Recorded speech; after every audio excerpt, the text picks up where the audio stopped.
Hey everybody, I'm Christopher Green. You're watching AMTV Alternative Media Television. Breaking news yesterday reported on late night here at AMTV Studios. President Barack Obama is snubbed by the UK, which I think is great.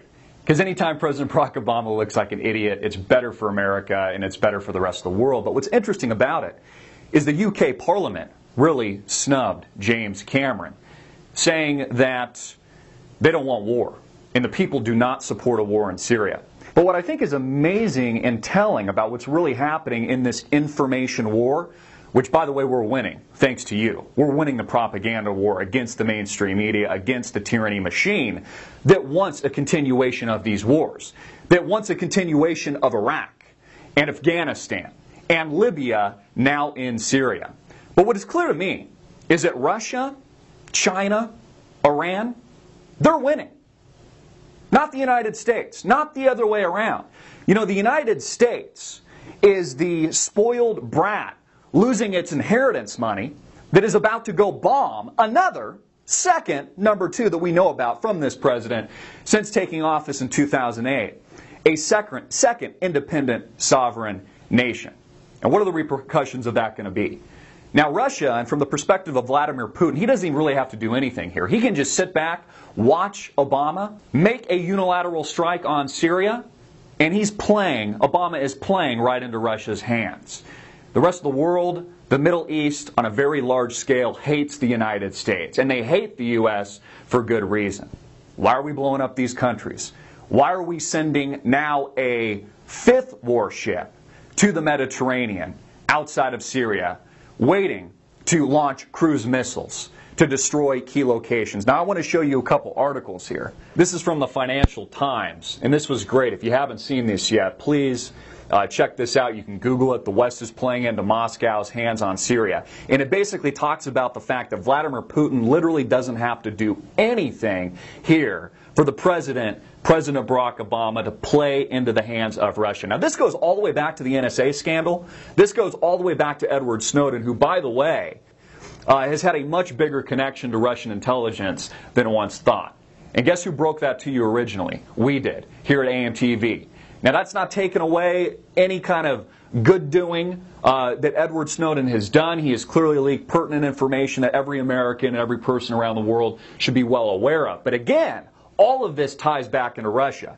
Now, we've reported on this over the past few days, and there's a couple articles here. Loose Lips on Syria, the White House, Jay Carney, Washington officials, clearly telegraphing to the Syrian government and Bashar al-Assad that they're going to an attack, and what appears to me is going to be a unilateral strike now. They're going to pull the rest of the world and potentially the UK into this later.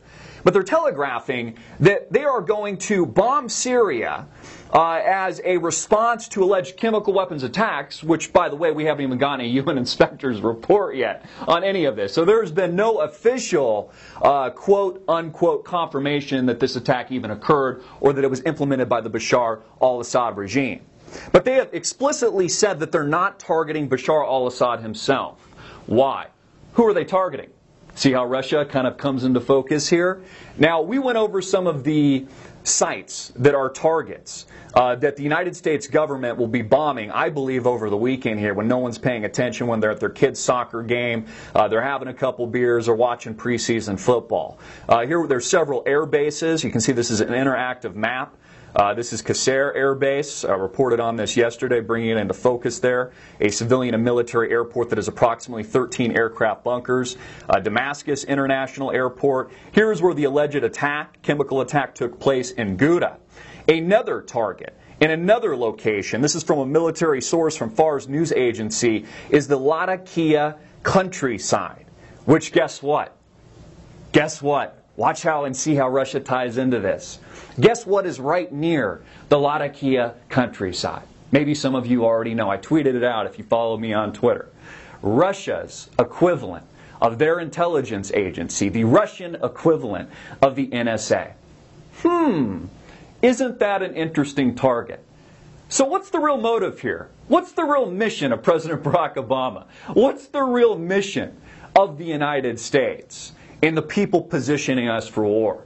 Is this really about Syria? Is it even really about the Middle East? Or could this perhaps be raising Cold War tensions once again, of which I believe there will be dire and severe consequences?